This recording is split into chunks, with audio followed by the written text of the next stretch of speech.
Alright, I had to have some more groceries from Walmart, and I just got back from picking them up. I've got some bananas.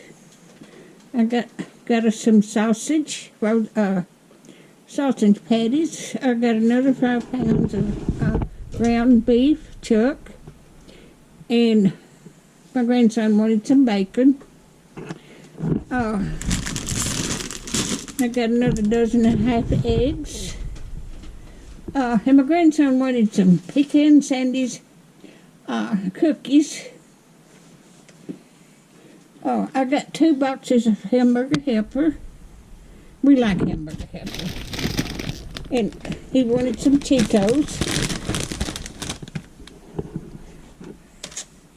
And I've got some bread.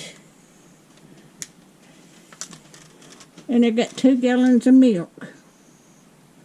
But that's my haul today from Walmart. If you like my videos, just like, share, and subscribe, and hit that little bell when you want to be notified when I got another video coming out. Thank y'all so much for watching, and y'all have a wonderful day.